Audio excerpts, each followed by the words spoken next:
Hey, everybody. Welcome to the back room. I'm Andy Ostroy. Today's guest is Christine Emba. She just wrote a brilliant Washington Post opinion piece on men.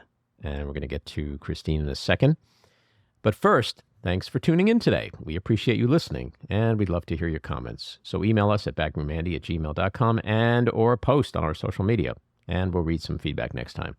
And if you like the podcast, please follow or subscribe, and you'll be notified every time we post a new episode. Christine Emba is an opinion columnist and editor at the Washington Post, where she focuses on ideas, society, and culture.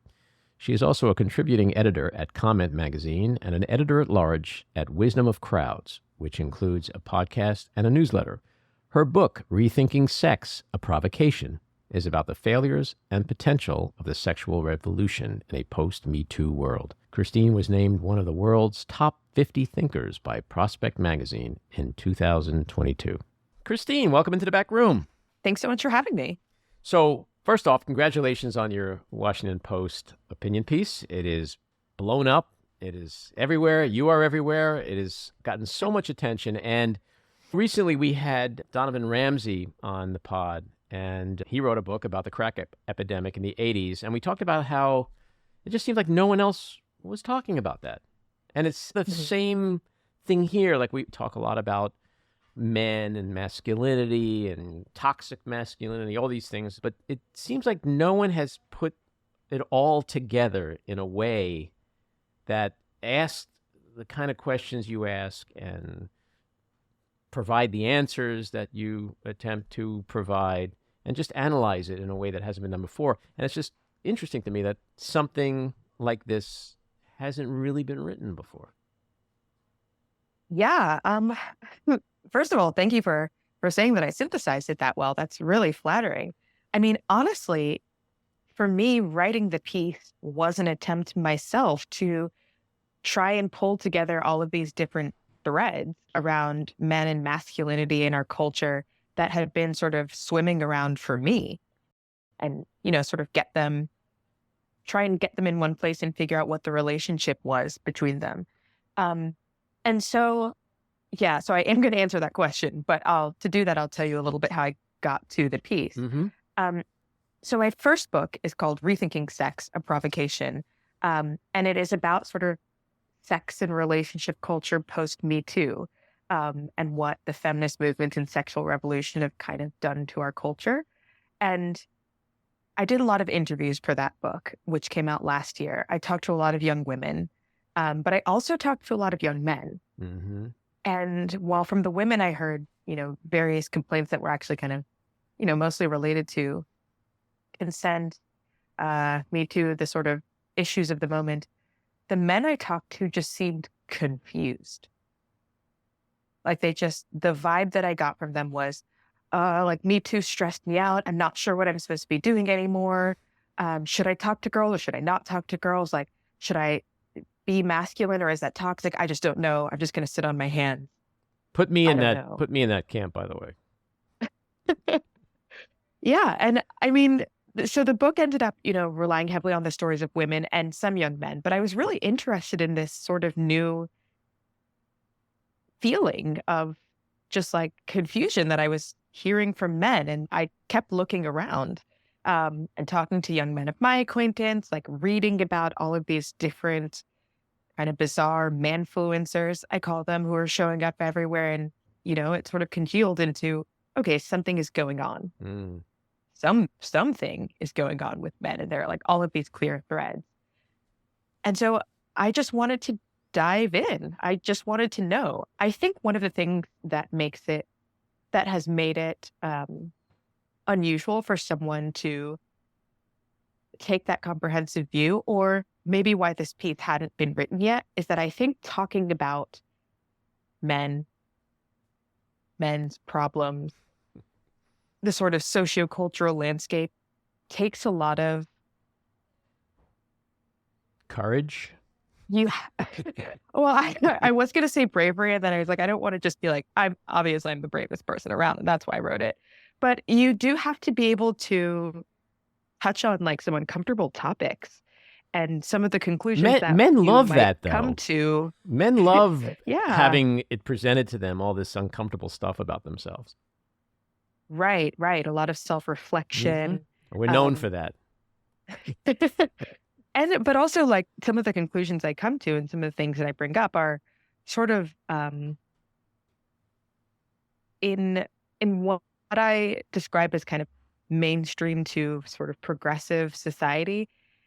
It almost, some of them feel like a little bit taboo to just like try and talk forthrightly about sex differences and gender differences and like whether they exist in fact and what they are, Mm. or to try and put forward a particular vision of manhood or masculinity that some people might not agree with, or some people might say that they feel stigmatized by.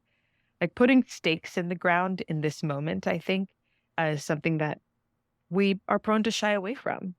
And to talk about a topic like this, you're both touching uncomfortable questions and being really opinionated about them. Well, it's an interesting time for a lot of reasons. We're coming out of a pandemic. We did go through Me Too. We're dealing with Trumpism, which I know impacts all of this. And just in general, the patriarchy is such for a reason. Men have always controlled the power and the money and the conversation and don't really like having any of that threatened. And so then when you throw race into it, when you talk about white men, white men are very territorial about money and power and control and controlling the conversation. So it's just really interesting what you're saying. You don't get a sense that men, and these are, of course, all generalizations, but are they ready? Will they ever be ready to hear this kind of stuff? Or is it just too threatening? Yeah, I actually think that a lot of men are ready to hear this or have been hoping to Mm-hmm. hear it. Uh, I was frankly have been shocked by the response to this piece. I mean, not only the number of people who just clicked on it, which I think may pass a million by the end of this month, but by the sheer volume of email and mail that I got from just random guys who are like, I've been trying to work these questions out myself, or I'm watching my son work through these questions. Mm-hmm. It does seem like there's something going on, but I couldn't really put my finger on it. Thank you for allowing us to have this conversation in public. Thank you for saying what I think we've all been thinking. It's almost like everybody had emotionality around this topic, had an interest in it, but just didn't, there was no person talking about it publicly who seemed sort of appropriate or like a safe vector through which to have the conversation. And I think this is also part of why this piece hadn't been written before necessarily, because I think I'm in a unique position perhaps to write a piece like this. First of all, I'm a woman, not a man. So no one, it's harder to say like, oh, well, she's just speaking up for the patriarchy, which she's part of, because I'm obviously not. I'm a Black woman. So it's like, she's speaking up for white men. Okay, well, like clearly that's not who I am. So like it's harder to lob those complaints. And those complaints are the first ones lobbed often because these conversations about manhood and masculinity and the role that men should play have been kind of hijacked by sort of men's rights activists or like, people like Andrew Tate or these Mm-hmm. like sort of far right or just mainstream right figures that the conversation about masculinity and manhood almost has like a branding problem. So it's seen as sort of unsafe territory for even just an average man who's like interested in to talk about, because immediately someone will be like, oh, you're one of those. It's interesting for me to hear you say that men seem ready and willing to self-reflect and be critical and ask the hard questions, because at the same time we're seeing the pendulum swing so far to the other direction. The Andrew Tates, the Tucker Carlsons, Donald Trump, Joe Rogan, Josh Hawley. I mean, if there is ever a guy who should not have written a book about manhood, it's Josh Hawley, right? Accurate. Read the book. The blurb should be read this book and then do the exact opposite of everything I tell you. But it seems like there's a whole wave of young men who I guess are becoming radicalized. And that's like the Trumpism thing. That's like the mothership of all of this. So is it really like this two-pronged thing where men are more accepting of the conversation than ever? At the same time, there's this whole other group of men who are worse than ever. So that's a good distinction, actually. I think that perhaps men are more aware of the problems that seem to be facing men writ large. They're more aware of their feeling of insecurity in the world. So as you say, just like over the past 20, 30, 50 years, our society has just shifted dramatically. And men as a group are in kind of a different position than they were because women have advanced. So women are now able to play the sort of like provider, leader, corporate ladder climber roles that men used to. Women are succeeding in education, which means they often can get better jobs. There's also sort of the rise of LGBTQ plus organizations, which and groups, which their visibility, I think, has made what used to feel like very strict, obvious trappings of this is what it means to be male, female, etc., feel just a little bit blurrier in a way that some people, and I think especially men, have found unsettling. And the results of this societal insecurity are a sort of psychic insecurity, I think, among men, and especially among young men who are trying to figure out, okay, who am I? What does it mean to be a man? Where is my place in the world? So I think that's happening.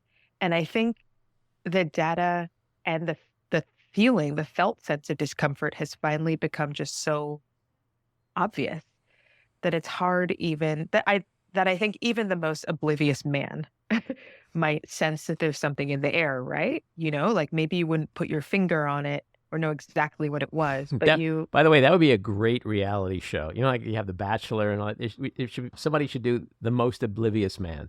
It should be like, we took 25 guys, put them in a house to see who could be the most tone deaf and oblivious. I'd watch that. The dishwasher was not open for the entirety of the 30-year period. Everything started to smell weird. Nobody noticed. See, that's it. It could be a great show. But I mean, I do think that the sense that things are changing is there. And men are willing to acknowledge that. I think where you see the divide is what they want to do about it. I think there are some people, I guess, who sort of sense this change and their reaction is just to kind of retreat from the world, be like, I don't know, I don't want to deal with this.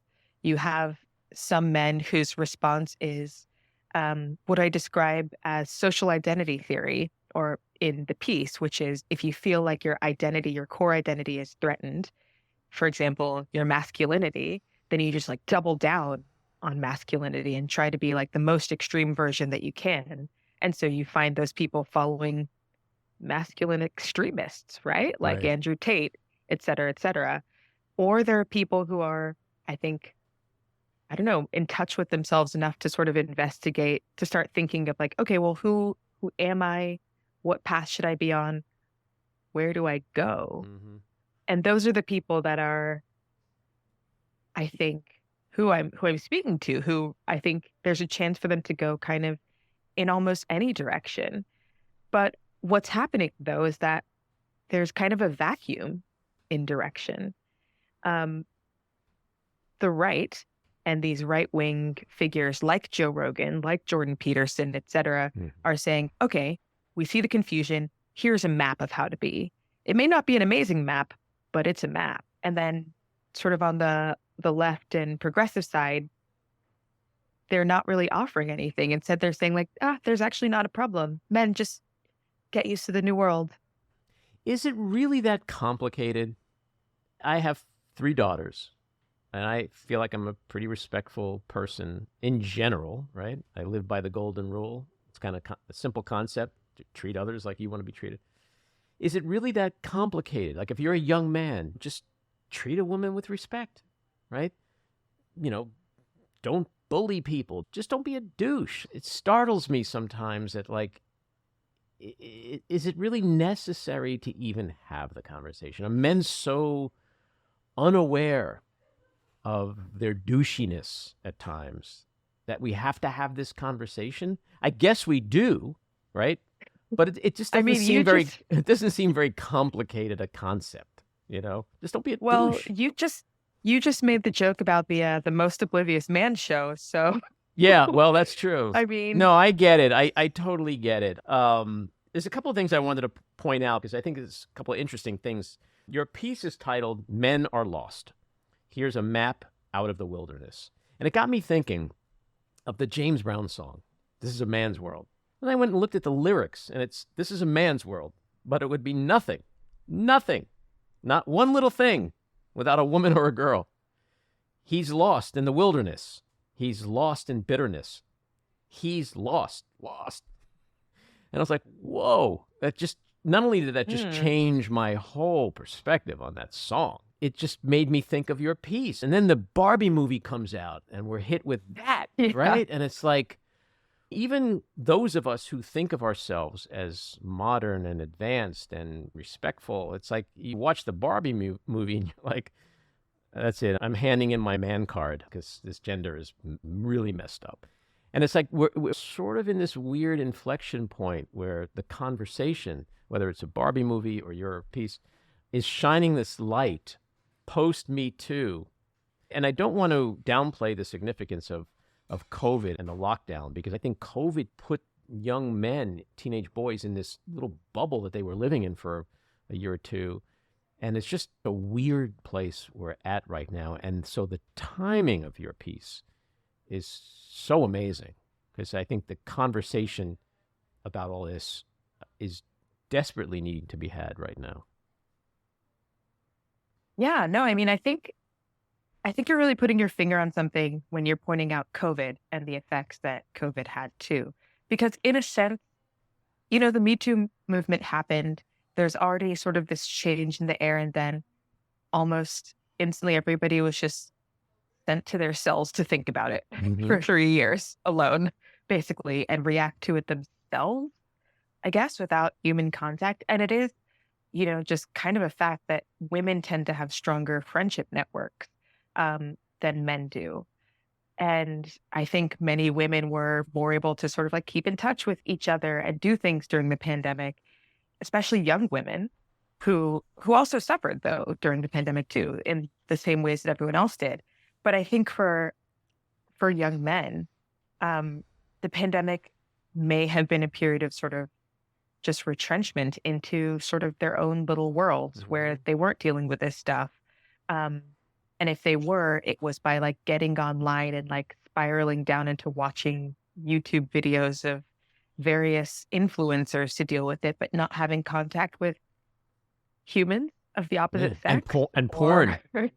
Yeah. And right. Watching porn and like taking in the messaging there. And not really having that corrected by any outside influence because we were all locked down inside. And so now I think we are in an interesting moment where people have kind of mostly emerged from COVID. And maybe this is also why the timing of some of these pieces, my piece, the Barbie movie, some of these other ones is interesting, is that we've popped our heads out from under the ground. We're looking around and realizing that society has shifted a little bit. What happened? How are we going to deal with this? What does it mean? But you could say that about change in general, right? I mean, like, if we put the focus back on white men, they hate change. You know, women should be barefoot and pregnant. Black people should know their place. Gays should be in the closet. The Republican Party wants to go back to the 1950s. And so being told you kind of suck as a man and you're doing all these awful things, I would imagine the pushback is huge now, especially coming after COVID, where people had to sacrifice, especially if you're a young man coming out of your bedroom for the last 2 years where you're just playing video games and just withdrawn from the real world.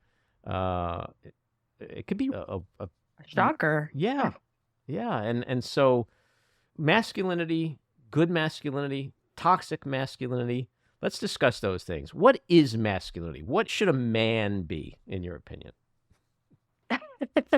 Yeah, that's kind of the key question. It's the one that everyone is asking. Um, well, first of all, I think you just like all the words that you just said, there's good masculinity, there's toxic masculinity, there's all of these different kinds of masculinity. I think one of the things oddly that has been odd in our conversation and that I tried to pull out in this piece too, is that in the modern moment, especially in the mainstream, there's an odd reluctance to say that masculinity is a thing at all. Mm-hmm. Like that being a man and being masculine is sort of like a specific thing that you can do and do well. That there's like some sort of norm or ideal around that. Um, and that it's different, like distinct from being female or femininity. And so in the piece, I go to great lengths actually to say, like, I actually do think that like masculinity is its own thing.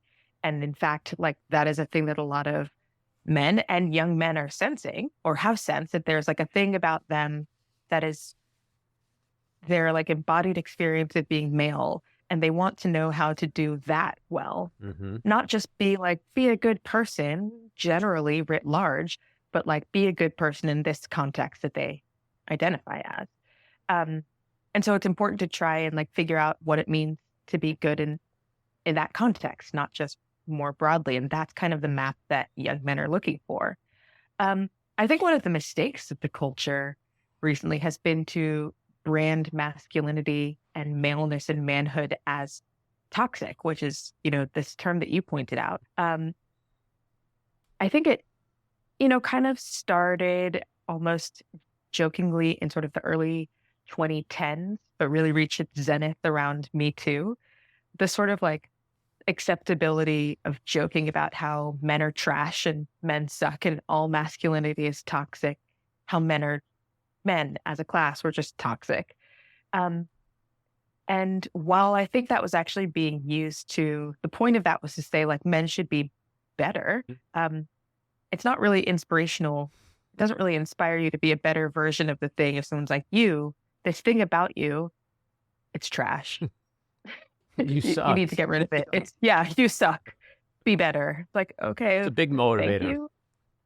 Right. And so there's masculinity, then there's this idea that all masculinity, all maleness is toxic and needs to be changed into something different. But like, what's the difference? Should masculinity become femininity? Should we tell men to just stop being like themselves and be more like their sisters or their moms instead? Like, that's not actually attractive, I don't think, to most men to hear like, you are bad. You should try being this other.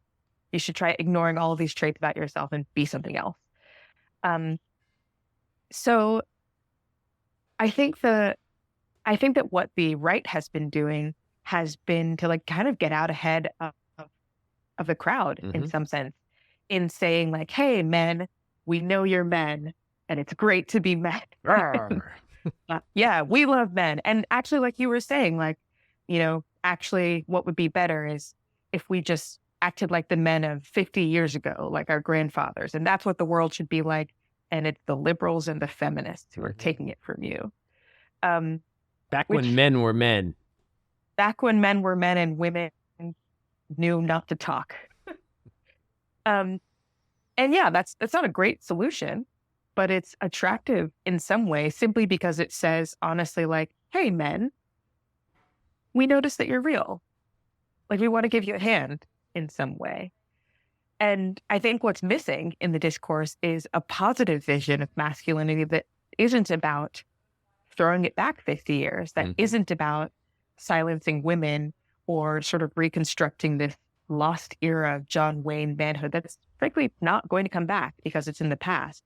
But trying to say like, hey, men exist. If you're a man, that is actually great for you. But this is how you can be a man in a pro-social, healthy way that like is helpful today in today's society. Maybe we're just all hung up on labels. Like instead of focusing on masculinity or femininity. We should just be focusing on humanity. How to just be a better person. Yes, we're different. We have different parts and all that. And it's obvious. We're not the same.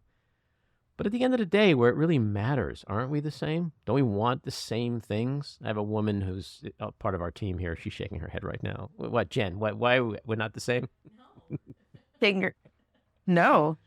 But, well, this is a generalization again, but we all want to be, I think, start trying to be good people. We all want to be good parents. We all want respect. We all want to be happy. We all want to live in a world that's safe. I mean, all right, maybe we all should be the same. I guess that's my point. That's interesting. I feel like that's almost the number one pushback that I got into this piece, this idea of like, well, why don't we all just try to be good humans? And I think that that's true. I think that we are all humans and we all want to be sort of like the best version of human we can be. But that most people need something more specific to guide them in how to be a good person or the ideal to strive for than just be good vaguely. Like that's such a capacious thing to say that it almost doesn't really I know. It's one of the many idiotic things I've been known to say in my life. No, but I mean, especially, so the piece was in particular aimed at kind of young men. And I think that there's an age thing here too. When you're younger, I think you simply don't know as much about the world or about like what it means to be a good or a good version of yourself. And you're looking for role models and maps to sort of like figure out kind of just like get on the basic path to being good in the right way. And then as you grow older, you kind of, reconstruct or deconstruct those paths and sort of like branch out in whatever direction you need to, become the male that is yourself, or like the model becomes you. But in the beginning, most people still need a path to start from that is kind of specific to that. And I do think that, like, again, masculinity and femininity, I think, sort of exist on a spectrum, right? Like there's a ton of overlap in the good qualities that men and women share or don't share. But like at like the sort of ends of the spectrum, there are some traits that tend to cluster like on the male side and on the female side. And perhaps being a good person means like understanding what it means to be a good person in light of the characteristics, the traits, the embodiment, the strength that you have. So I don't know, for instance, like if we're two people, we're both like humans. Sure, we're the same. But like a man is significantly stronger than I am, or, than old people or babies are. What does it mean to be a good person in that context?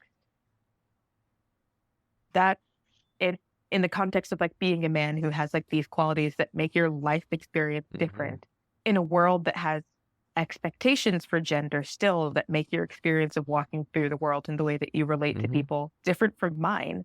Right. What does it mean to be good there?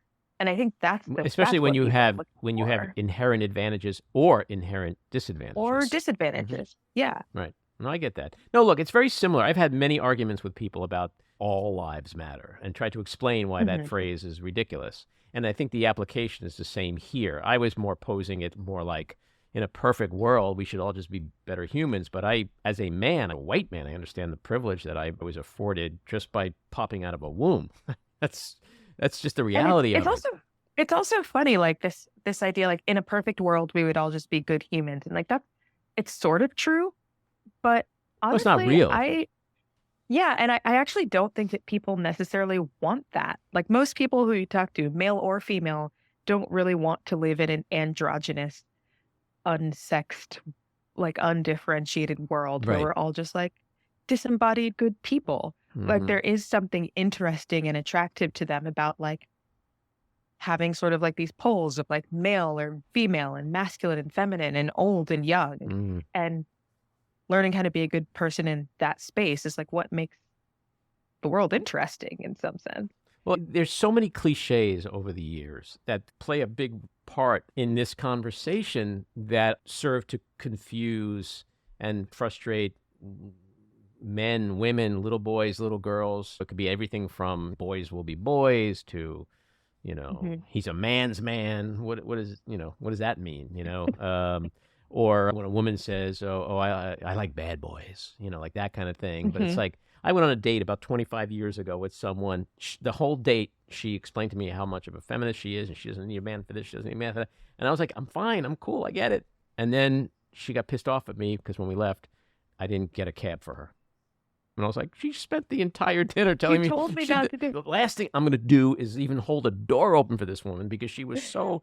And it's like, I guess a lot of men, I'll speak for men, we're trying to get it. We're trying to do the right thing. But there is a lot of mixed messaging right from when you're little kids and the roles little kids portray, and the toys they play with, the clothes they wear. It's like this stuff is just indoctrinated into us at a very young age. Men don't cry. We're not supposed to show feelings. Like if we show feelings, you're a wimp, you're a chump. Even if you start out as a good person who's trying hard, all of these things just are thrown at you throughout your life. It's complicated. And so what makes a good man and what makes a good woman? What is masculinity in a good light? What is femininity in a good light? Because we are agreeing that we're not the same. How do those two genders compete and thrive and exist in a world together where there is the attraction and the differences, but yet we're just not treating each other, mistreating each other? Great question. I mean, I think what you're describing there is sort of the tension of this moment, right? Like there are all of these there are lots of existing sort of tropes and ideas floating around about how to be a man, whether it's men don't, boys don't cry, or, men like only love sports or whatever. There are all these different images. And what we have to do, I think, in this period to figure out what a good man looks like, what a real masculine ideal looks like, is to try and figure out like which of those, I don't know, tropes, prescriptions, descriptions are actually positive, are actually sort of useful things for us, for our health, our mental health, our society, and foster those in the definition of being a good man, and begin to, if possible, start moving away from the not so helpful ones or the not so useful ones.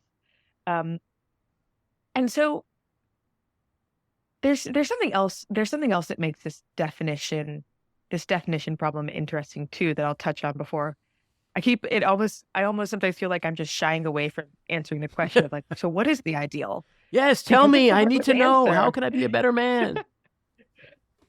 Well, so it's interesting.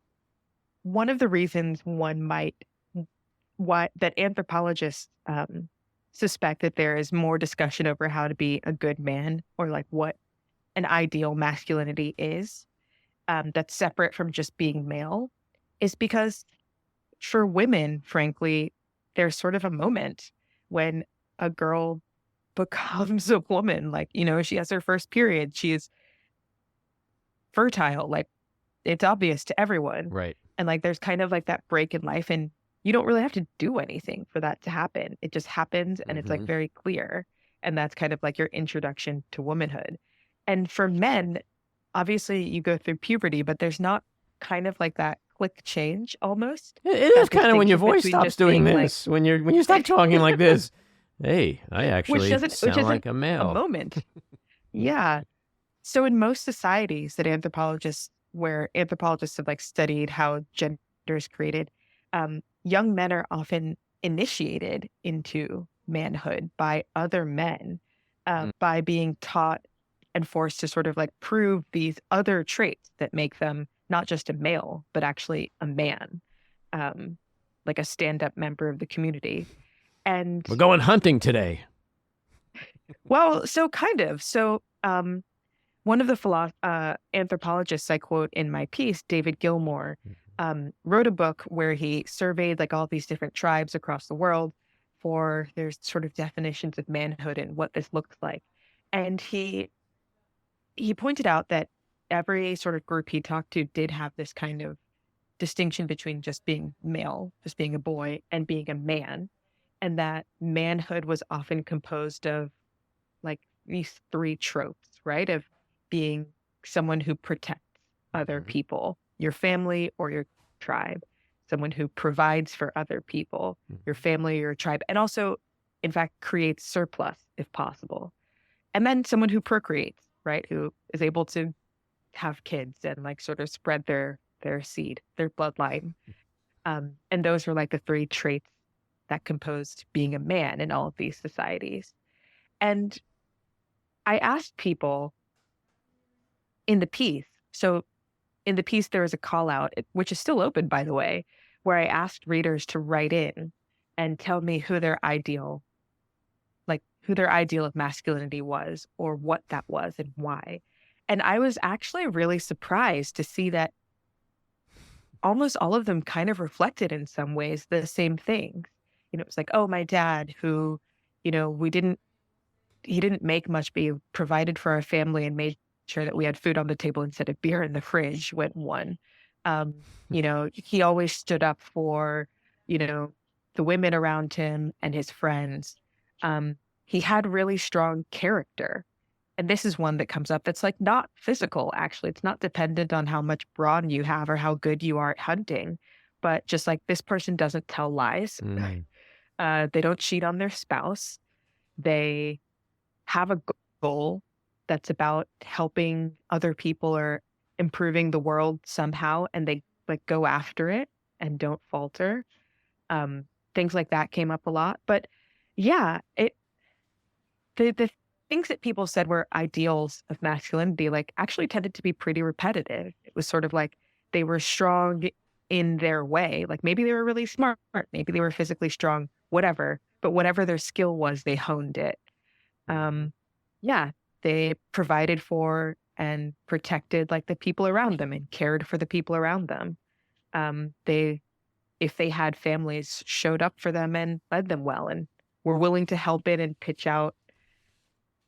and pitch in for other people when they needed help. Like those are the qualities that kept coming up. And they aren't really dependent on just biology, even though some of them, like using your strength well, seem more biologically relevant to someone who has a lot of strength, say, than someone who doesn't.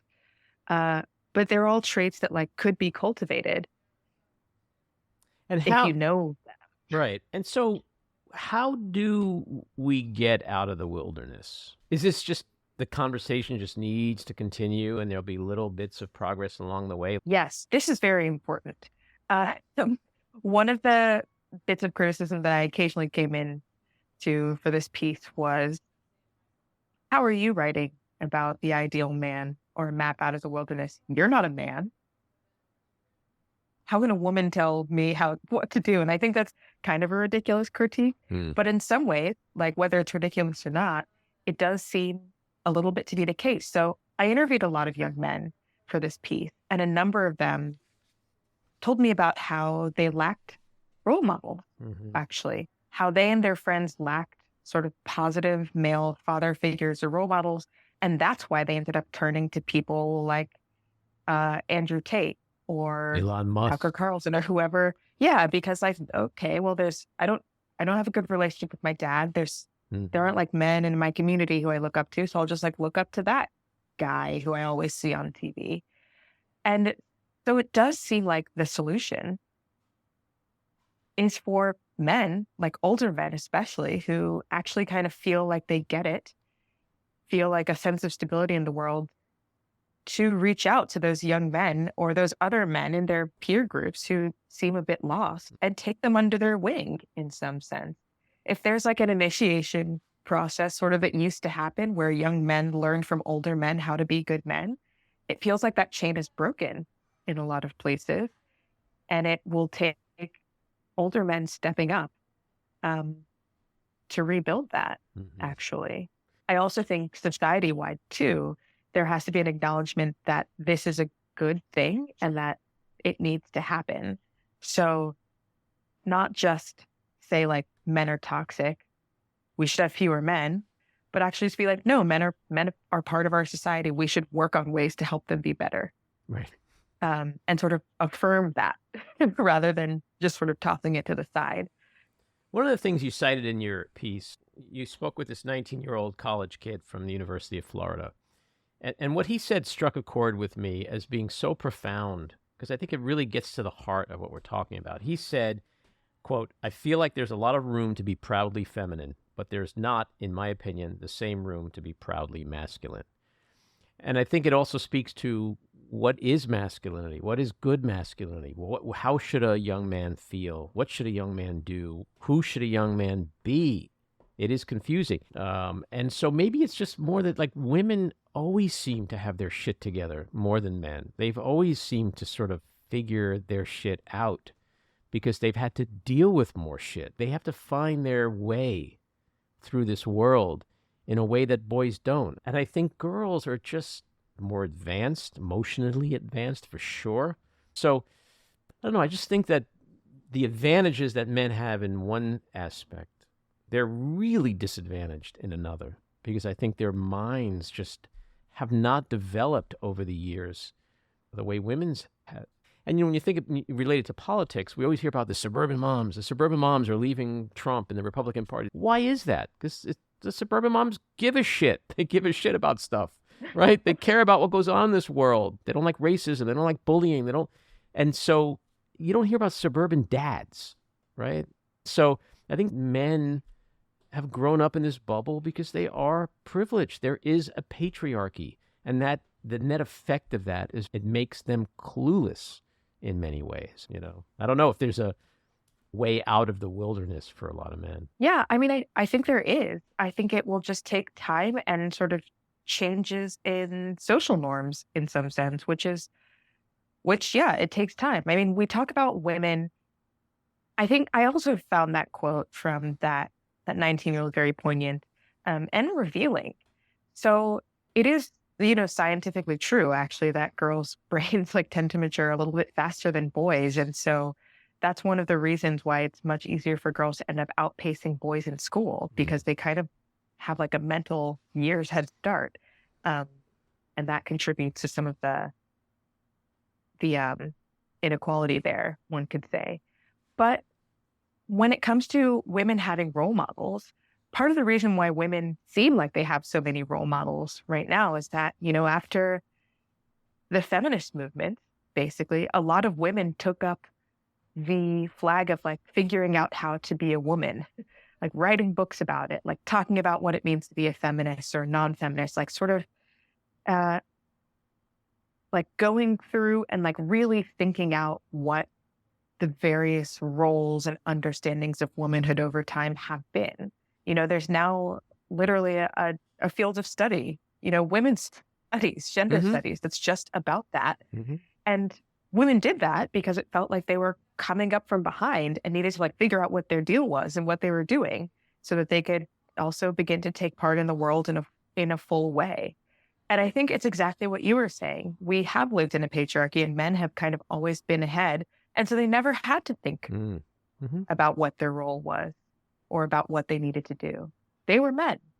And men, whatever a man does is what he's supposed to be doing. And now it seems in this moment, because there is kind of some competition from women who are finally entering the field, the onus is on men to sort of think about and rediscover what it means to be a man. But if you think about the case of women, it's taken 50 years. Right. And for men to sort of figure themselves out, it will take focused thought and concentration, care about what that outcome is. And that will be up to men. I like your idea about a book. You've inspired me. I think I might write the male version of Our Bodies, Ourselves, because I love it. I think you're right. I think there needs to be like a guidebook for men.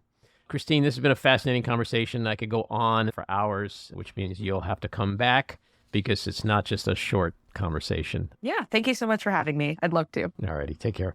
Thank you for listening. This episode of The Back Room was edited and produced by me, Andy Ostroy, and it was co-produced and co-edited by Maddie Rosenberg, and co-produced by Jen Hammoud. We'd appreciate it if you could take a moment to rate and review, and also follow or subscribe. Until next time, keep your eyes on Washington, Hollywood, and your own backyards. Have a great week.